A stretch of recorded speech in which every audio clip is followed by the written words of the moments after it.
BoogeyLights fans, Taylor here. Today we're going to be taking a look at this 2015 Tiffin Allegro Red multicolor custom installation.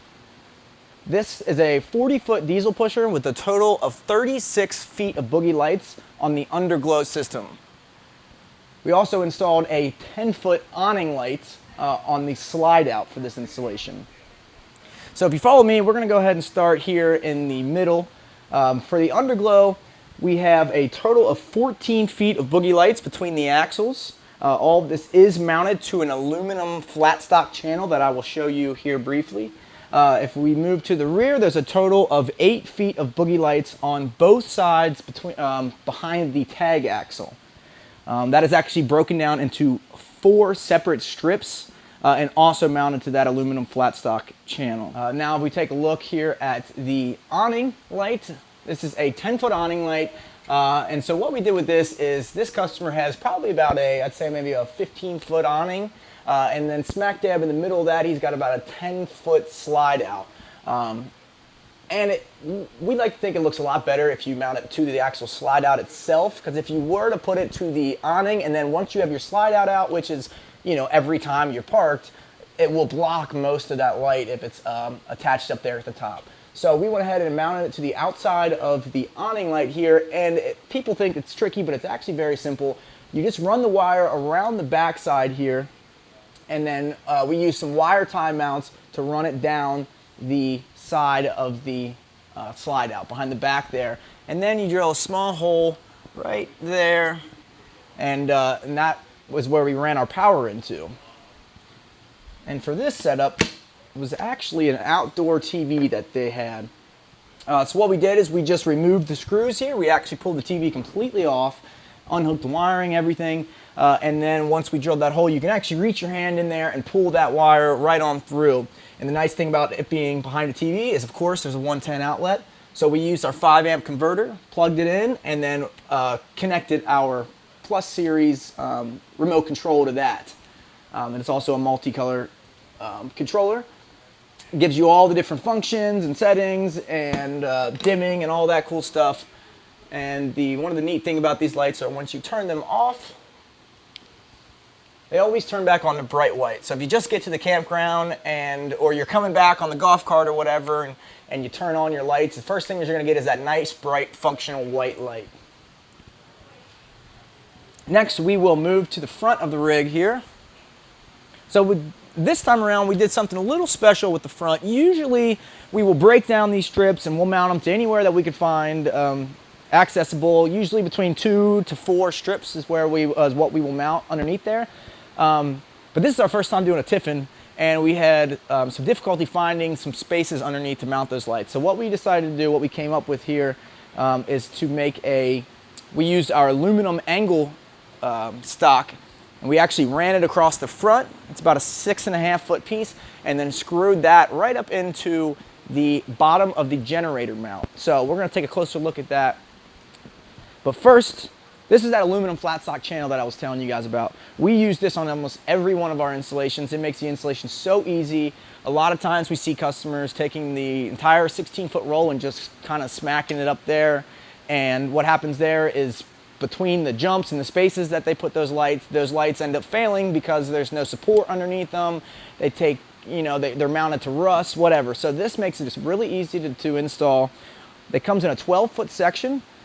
You drill about a 1/4-inch size hole on about every 2 feet or so, and then you'll actually mount that right up into the frame.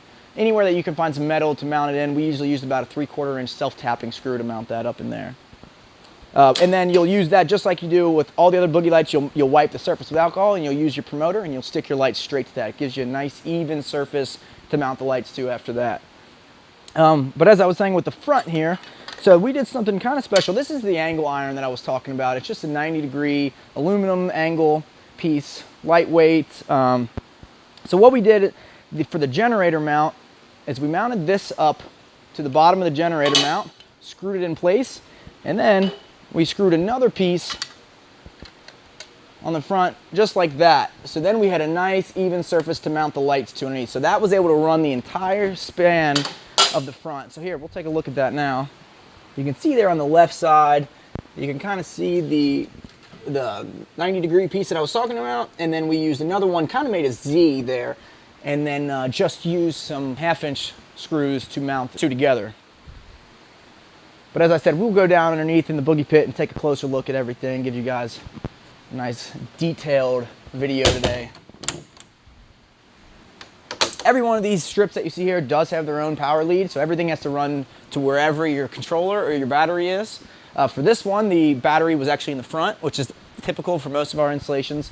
So the brains of the operation is actually right here. You'll see in here we use our heavy-duty controller. Has the capability to power up to 6 16-foot rolls. So we brought all of our power leads into here.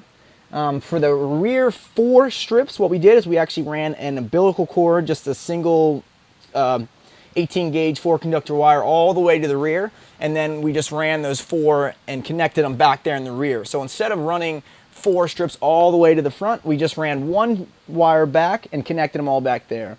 Everything is run on 12 volts here, and it is operated by a wireless RF handheld remote that looks something like this. Super easy to use. You have your color, your brightness, your mode functions, and your speed to slow and speed up each one of those functions.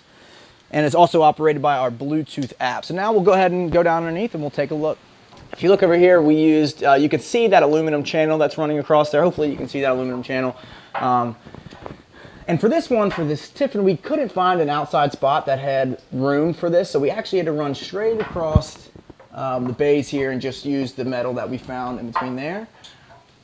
So we just ran that all the way down. We actually used some angle iron to give us a nice flat surface to mount that other flat stock to there.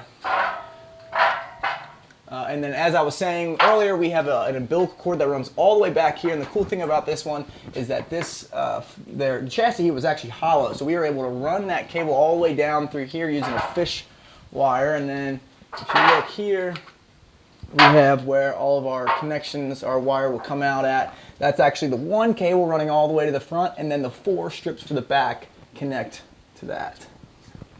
So everything makes a connection right there. We use our wire tie mounts to hold everything in place, of course. So now we'll go ahead and take a look at the front of the rig here. And as I was saying, all of these lights do have their own individual power lead. So you can kind of see on the sides here, we just kind of ran. You can use any sort of existing wiring that you already have in place. A lot of wire ties, a lot of wire tie mounts.